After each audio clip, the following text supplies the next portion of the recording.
I didn't die in the car that went over the cliff. I jumped out seconds before it crashed through the guardrail, watching from the trees as it exploded in the ravine below. The police would find burn marks but no body. My husband would collect the life insurance money, and I would disappear. My name was Sophia Bennett. Now I'm Victoria Hayes. And today, I'm walking into the office where my widowed husband works as a senior manager, about to introduce myself as his new CEO. He has no idea who I am. Let me start from the beginning. I was 28 when I married Daniel Bennett. He was charming, successful, and came from a good family. We met at a charity gala. He was a rising star at a tech company. I was working in my family's investment firm. My parents had died in a plane crash 6 months earlier, leaving me their entire estate. Daniel was attentive during my grief, patient with my trauma, perfect in every way. We married after a year. I thought I'd found my soulmate. I was wrong. The first year of marriage was bliss. Or so I thought. Daniel was loving, supportive, encouraging me to step back from work and take time to heal. I did. I let him handle our finances. I let him make decisions about investments. I trusted him completely. The second year, things started to change. He worked late constantly. He was distant. He barely touched me. When I asked what was wrong, he said he was stressed about a big project. I believed him. By the third year, I was lonely in my own marriage. But I told myself this was normal, that all marriages went through rough patches, that I needed to try harder. Then I found the emails. I wasn't snooping. Daniel had asked me to forward a document from his laptop while he was in the shower.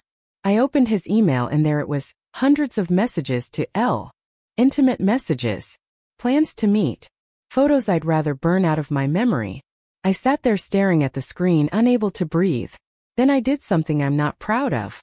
I started digging. I found text messages, hotel receipts, credit card charges for jewelry I'd never received, flowers sent to addresses I didn't recognize. The affair had been going on for over a year. With Lena Cross, his colleague, a woman I'd met at company events, a woman who'd smiled at me while sleeping with my husband. I could have confronted him. I could have demanded a divorce. But then I found something worse. I was going through our financial records trying to figure out how much of my inheritance Daniel had access to, when I noticed irregularities. Large transfers I hadn't authorized. Withdrawals from accounts I'd thought were frozen. My parents' estate was being systematically drained.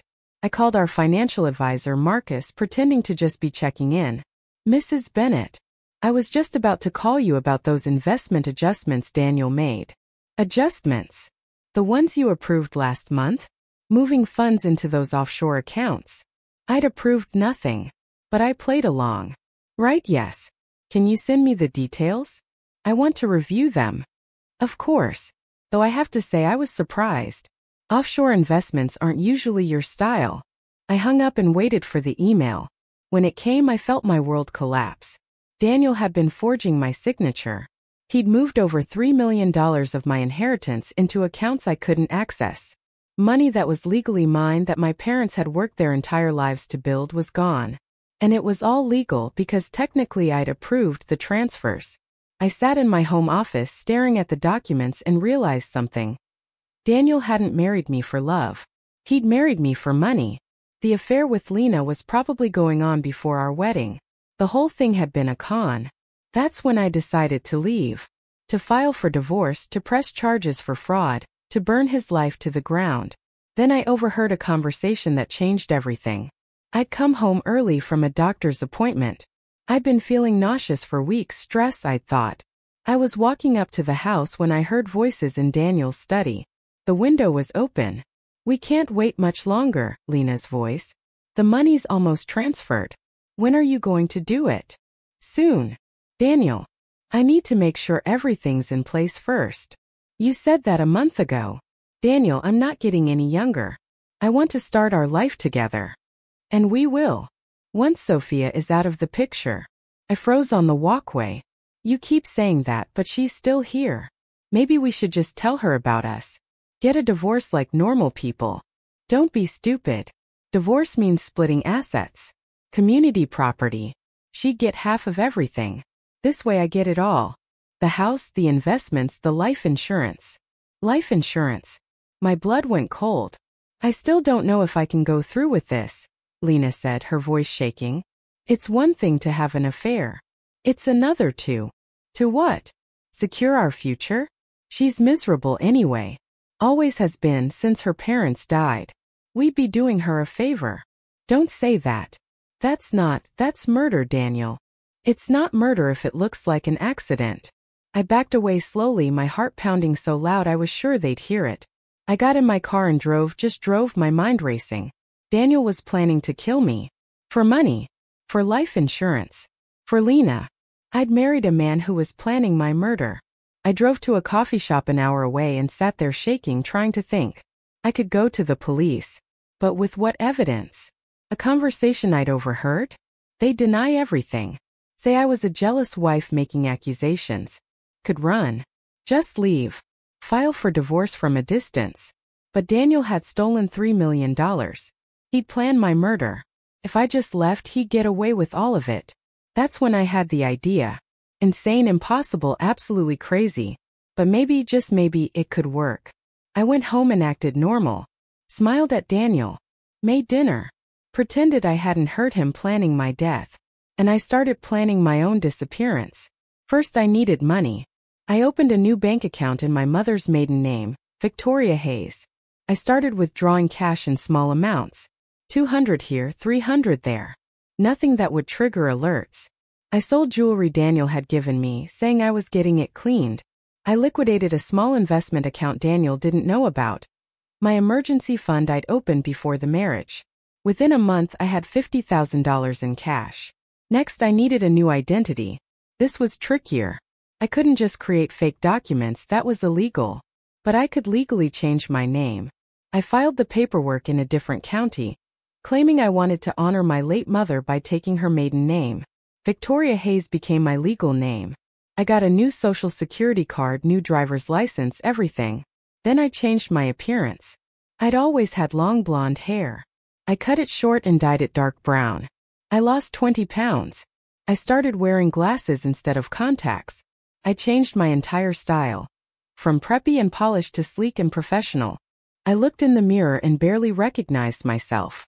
The whole time I acted like nothing was wrong. I smiled at Daniel. I had dinner with Lena at company events. I played the oblivious wife perfectly. And I gathered evidence. I recorded conversations. I copied financial documents. I created a file with everything I'd found, the affair, the embezzlement, the murder plot. Then I planned my death. I'd been researching accidents.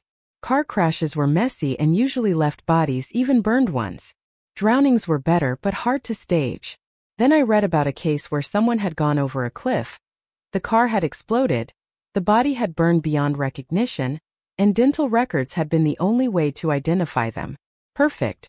I told Daniel I needed to take a trip to clear my head, to visit our cabin in the mountains alone for a few days. He was relieved, probably saw it as an opportunity to be with Lena. I drove to the cabin but I didn't stay there. I drove to the cliff road I'd scouted weeks earlier. Remote, winding with a steep drop and old guardrails. There had been accidents there before. One more wouldn't be suspicious. I waited until dusk. Then I positioned my car, put a rock on the accelerator, and jumped out as it began to roll. I watched from the trees as my car picked up speed, crashed through the guardrail, and plummeted into the ravine. The explosion was smaller than in movies, but it was enough. The car was engulfed in flames. I'd left my purse in the car. My phone. My wedding ring on the seat. Everything that identified me as Sophia Bennett. Then I hiked to where I'd hidden my second car. A used sedan I'd bought with cash weeks ago. Registered under Victoria Hayes. I drove to a motel 3 states away and waited. The news broke the next morning. Local woman killed in tragic accident. They found the burned-out car. They found my purse partially melted. They found the ring. They didn't find a body, but the fire had been hot enough that they assumed the remains had burned completely. The coroner ruled it an accidental death. Daniel played the grieving widower perfectly. I watched his interviews online from my motel room. She was everything to me, he said, eyes red. I don't know how I'll go on without her. Beside him, appropriately somber, was Lena, playing the supportive colleague. I watched the funeral from a distance, wearing sunglasses and a hat. The church was full. Daniel cried. People comforted him. They talked about what a tragedy it was, how young I'd been, how much life I'd had ahead of me. They buried an empty casket. And Daniel collected a $2 million life insurance policy. I spent the first month grieving my old life. I'd lost everything: my name, my identity, my home, my possessions. Yes, I'd chosen this. But that didn't make it less painful. I was Victoria Hayes now. And Victoria Hayes needed to build a life. I enrolled in business school under my new name. My $50,000 wouldn't last forever, so I got a job as an executive assistant to a CEO. I watched how she operated, how she managed people, how she commanded respect. I worked during the day and studied at night. I was exhausted constantly, but I couldn't stop. Every time I wanted to quit, I thought about Daniel collecting insurance money while planning to kill me. I thought about Lena, who'd gone along with murder for money. I wouldn't let them win. Business school was brutal. I was older than most students, starting over while they were just beginning. But I'd always been smart. And now I was motivated in a way I'd never been before. I graduated top of my class. Then I got an MBA from a different school, paying with scholarships and student loans Victoria Hayes qualified for. I worked my way up from executive assistant to manager to director. I networked obsessively. I learned everything about Daniel's industry. And I watched him from afar. He'd married Lena 6 months after my death. They bought a bigger house with my life insurance money. He'd gotten promoted. She'd quit her job to be a full-time wife. They looked happy in their social media photos. But I knew better. I'd hired a private investigator, Patricia, the same one I'd used before my death, when I first suspected the affair. She kept me updated. Daniel was drinking more. Lena was spending money faster than he could make it. They fought constantly. The life insurance money was almost gone, blown on cars and clothes and a lifestyle they couldn't actually afford. And Daniel was still embezzling. I'd given Patricia access to the evidence I'd compiled. She confirmed he was doing the same thing at his new company. Skimming from accounts, manipulating numbers, stealing money that wasn't his. Some people never change. I spent 2 years building Victoria Hayes into someone formidable. I worked for a major consulting firm, helping companies optimize their operations. I made connections with board members and investors. I built a reputation. And when I heard that Daniel's company was looking for a new CEO, their last one had resigned after discovering financial irregularities. Daniel's work? No doubt. I applied. My resume was impeccable. Victoria Hayes had an MBA, executive experience, and a reputation for turning around struggling companies. When they interviewed me, I was confident, knowledgeable, and exactly what they needed. They offered me the job on the spot. I accepted. And today, I was walking into the building for my first day as CEO. I'd seen recent photos of Daniel. He'd gained weight, looked older, more tired. The stress of living beyond his means was showing. But would he recognize me? I'd lost 30 pounds since my death. My hair was completely different. I wore designer suits now instead of the casual dresses I'd favored as Sophia. I'd had minor cosmetic work done. Nothing drastic, just enough to change the shape of my face slightly. I looked like a completely different person. I walked through the lobby in my power suit and heels, my hair styled sleekly, my confidence radiating. The receptionist smiled. "Miss Hayes, welcome. I'll show you to your office." My office was on the top floor. Corner office, floor-to-ceiling windows, expensive furniture. The kind of office Sophia Bennett had never had. The kind of office Victoria Hayes had earned. "I've scheduled a meet and greet with the executive team in an hour," my new assistant told me. "And Daniel Bennett from finance will be presenting the quarterly review." "Daniel." I smiled. "Perfect. Thank you." I spent the hour reviewing files, preparing. Then I walked into the conference room. The executive team stood as I entered. 8 people, all looking at me with varying degrees of curiosity and nervousness. New CEOs could make or break careers. And there, standing near the back, was Daniel. He looked at me with the same polite interest as everyone else. No recognition. No suspicion.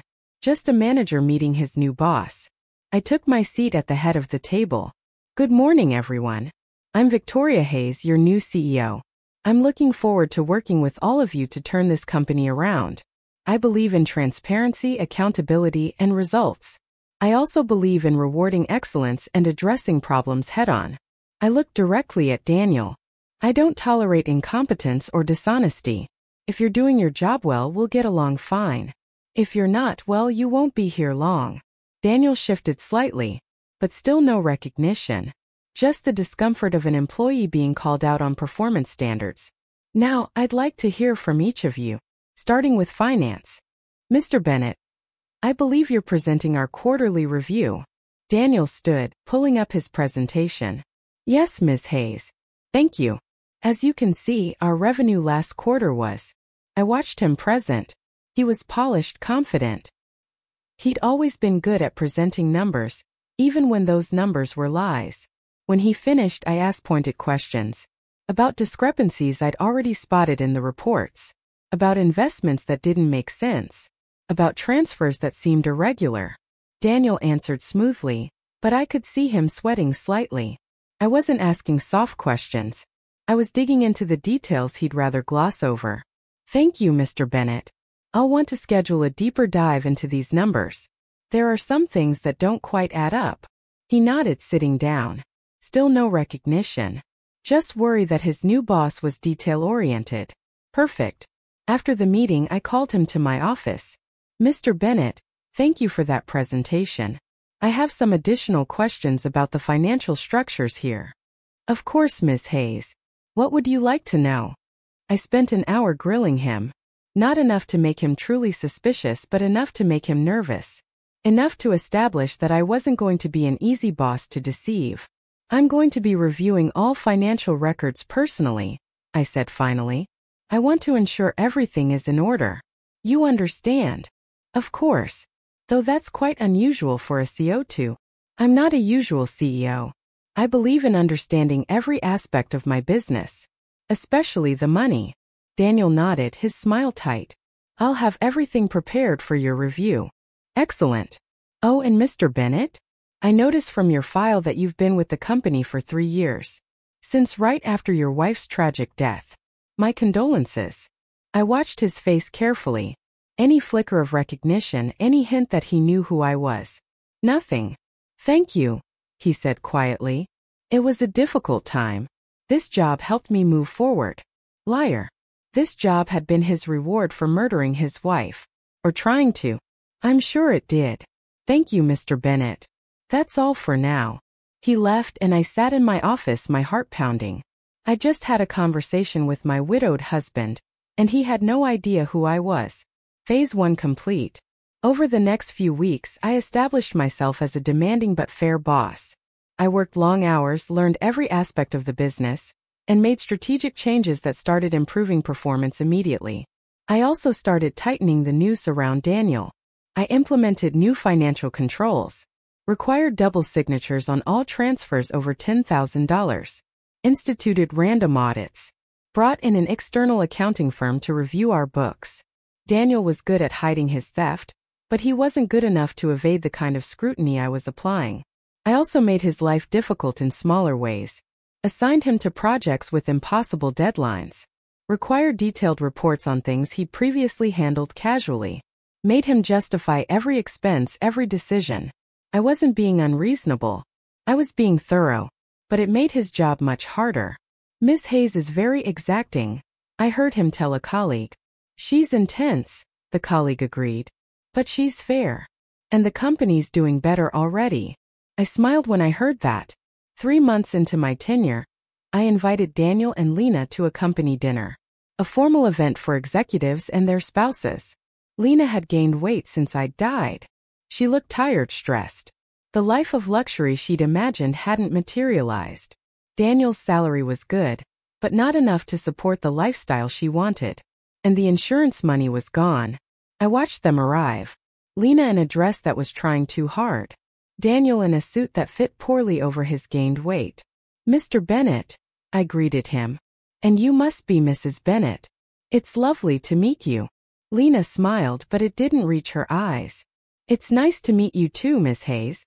Daniel speaks highly of you. Did he? I doubted it. But I smiled. I hope so. He's a valuable member of our team. We made small talk. I was charming, interested, asking about their life together. How long have you been married? I asked. 2.5 years, Lena said. Second marriage for you both? Daniel shifted. Second for me. Lena was never married before. I'm sorry for your loss, I said sympathetically. I read in your file about your first wife's accident. That must have been devastating. It was. Daniel's jaw tightened. But I've moved on. Lena helped me heal. How did you two meet? We worked together, Lena said quickly. After Sophia, after Daniel's wife died, we became close. I'd always admired him, and he needed support. I bet she'd admired him right into bed while his wife was still alive. That's lovely, I said. Finding love after tragedy. Very romantic. The evening continued. I was gracious, professional, giving them no reason to suspect anything. But I was also gathering information, watching how they interacted, noting the tension between them, the way Daniel drank too much, the way Lena's eyes followed wealthier men around the room. They were miserable. And they deserved to be. 6 months into my role as CEO, the external audit came back. They'd found irregularities. Significant irregularities in the financial records. Money that couldn't be accounted for. Transfers that violated company policy. I called Daniel into my office. Mr. Bennett, we need to talk about the audit findings. He went pale. What findings? I slid the report across the desk. It appears there are some serious discrepancies in our financial records. Discrepancies that occurred during your oversight. I can explain. Can you? Because it looks an awful lot like embezzlement. Like someone has been systematically stealing from this company for years. Miss Hayes, I swear, I had no knowledge of this. Really? Because these transactions all required your approval. Someone must have forged my signature. Like you forged your dead wife's signature to steal her inheritance? The room went silent. Daniel stared at me. What did you just say? I stood up, walked around my desk, and looked at him directly. I said, like you forged your dead wife's signature to steal her inheritance. The same way you forged signatures here to embezzle company funds. I don't know what you're talking about. Yes, you do. But you don't know who I am, do you, Daniel? His eyes narrowed. Should I? I reached up and took off my glasses, changed my posture slightly, let my voice shift to a tone I hadn't used in 2.5 years. Really, Daniel? You don't recognize your own wife. The color drained from his face. He stood up so fast his chair fell over. No. You're dead. Sophia's dead. I saw the funeral. You saw a funeral for an empty casket.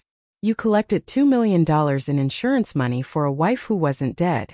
You cried on TV and played the grieving widower while planning to kill me for money. Daniel was backing toward the door. You're insane. Sophia died in a car accident. I don't know who you are or what sick game you're playing. It's not a game, Daniel. Though I have been playing with you for 6 months. Watching you squirm under scrutiny. Watching you try to hide the same crimes you committed before. Did you really think you'd get away with it forever? Security, he shouted. Oh, security's not coming. They work for me, remember? I'm the CEO. I smiled. I'm also your dead wife who you tried to murder. I never tried to murder you. Really? Because I have a recording of you and Lena discussing how to make my death look like an accident. Should I play it for you? I pulled out my phone and played the audio file I'd saved for 2.5 years. His voice and Lena's discussing the plan to kill me. Daniel sank into his chair. All the color gone from his face. How? How did I escape? I jumped out of the car before it went over the cliff. How did I change my appearance? Plastic surgery, weight loss, new hair. How did I become CEO? I spent 2 years building a new identity and new career specifically to come back and destroy you. You're insane, he whispered. No. I'm meticulous. There's a difference. I pressed a button on my desk. The door opened and 2 police officers walked in, followed by Patricia, my private investigator. Mr. Bennett, you're under arrest for insurance fraud, embezzlement, and conspiracy to commit murder. As they read him his rights and handcuffed him, Daniel stared at me with hatred. You bitch. You let me think you were dead. You let me grieve. Grieve? You didn't grieve, Daniel. You celebrated. You collected insurance money and married your mistress. You lived in my house, spent my money, and never once felt guilty for planning my murder. I loved you. You loved my money. There's a difference. They led him away. He was still protesting, still denying everything. But I had recordings. I had financial records. I had evidence Patricia had been gathering for 2.5 years. He was done. Lena was arrested the same day. The recordings proved she'd been complicit in the murder plot. She sang like a canary, giving up everything she knew about Daniel's crimes in exchange for a plea deal. The trial was sensational. Dead woman returns to testify against husband who planned her murder. I sat on the witness stand and told my story. The affair. The embezzlement. The murder plot. My decision to fake my death. My transformation into Victoria Hayes. The defense tried to argue that I'd committed fraud by faking my death and collecting no insurance payout, so there was no fraud. That I'd abandoned my marriage. That I couldn't prove Daniel had actually planned to kill me. Only that he'd discussed it. But I had recordings. I had documentation. I had Patricia's evidence of continued criminal behavior. The jury convicted Daniel on all counts. Embezzlement, insurance fraud, conspiracy to commit murder, and attempted murder. The attempted murder charge stuck because the prosecution argued he'd put the plan in motion by creating the fake financial records and manipulation that I'd used as the reason for my fake death. He got 25 years. Lena got 10 years for conspiracy and as an accessory. I walked out of the courthouse a free woman. Vindicated. Victorious. But also empty. I'd spent 2.5 years focused on revenge. On building a case. On destroying the man who'd betrayed me. And I'd done it. Now what? I went back to work. I was still CEO, and the company still needed leadership. The scandal had been huge, but I'd handled it with transparency. I'd cooperated with authorities. I'd maintained my professionalism throughout. The board stood by me. But being Victoria Hayes felt strange now. I'd built this identity to get revenge. Now that revenge was achieved, who was I? I started therapy. My therapist, Dr. Richardson, helped me process everything. You experienced trauma, she said. Betrayal, attempted murder, the loss of your entire identity. Faking your death and building a new life was an extreme response. But it worked. You survived. Did I? I asked. Or did Sophia die and Victoria just took her place? Who do you want to be? I thought about that. I couldn't go back to being Sophia Bennett. That woman was legally dead. But I didn't want to be the cold, calculated woman I'd become to destroy Daniel either. I want to be someone new, I said finally. Not Sophia. Not the Victoria who came back for revenge. Someone who's learned from both of them. Took time. Years actually. I kept the name Victoria Hayes. It was my legal name now, and Victoria had built a life worth keeping. But I softened. I made friends. I dated. 5 years after Daniel's conviction, I met someone. Robert Chun, a businessman who owned a chain of restaurants. He was kind, honest, and had no interest in my money. He had plenty of his own. We met at a charity event. He made me laugh. He didn't know my history, didn't care about the scandal. He just liked me. You're different from other people I meet, he said on our third date. More present. Like you don't take anything for granted. I don't, I said. I learned the hard way that everything can be taken from you. So I appreciate what I have. We dated for 2 years before he proposed. I said yes, but I also told him everything. About Sophia, about Daniel, about the fake death and the revenge. He listened without interrupting. When I finished, he was quiet for a moment. That's quite a story, he said finally. I understand if it's too much. If you want to walk away. Walk away.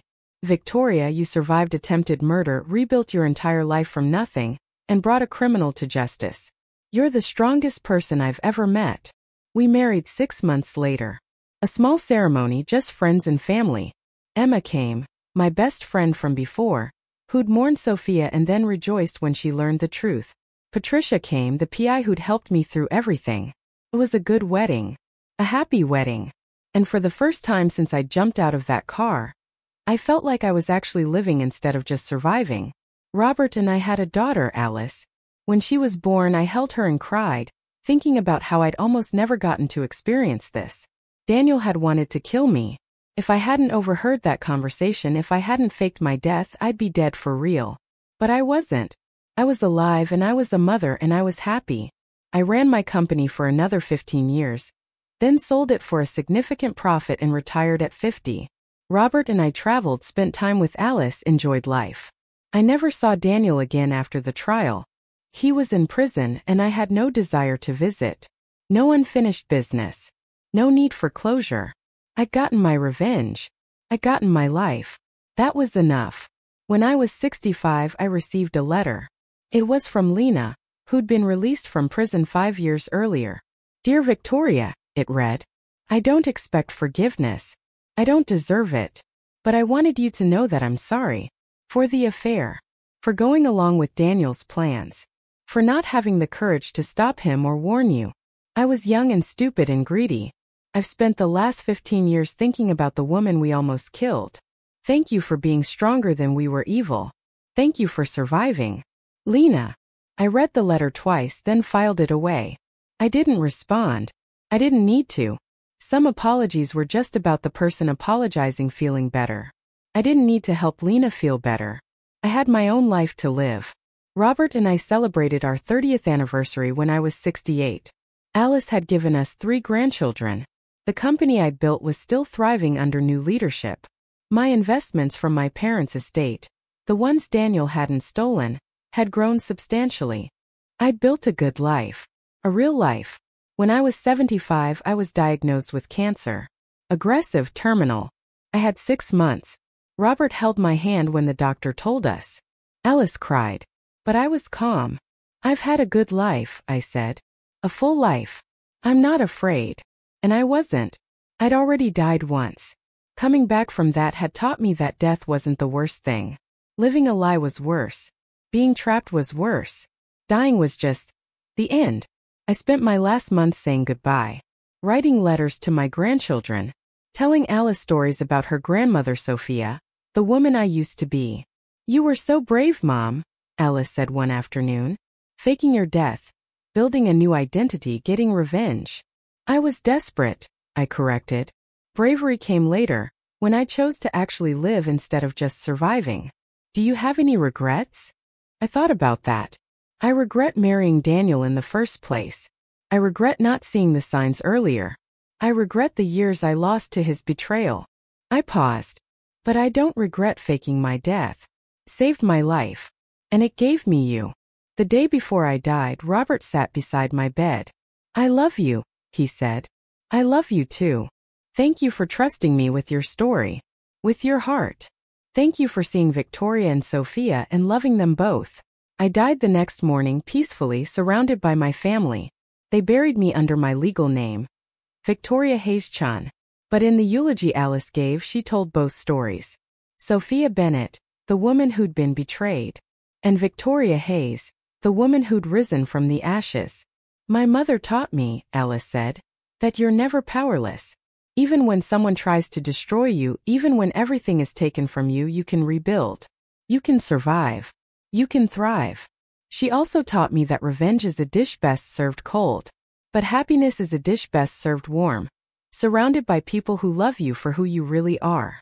She was Sophia. She was Victoria. She was my mother.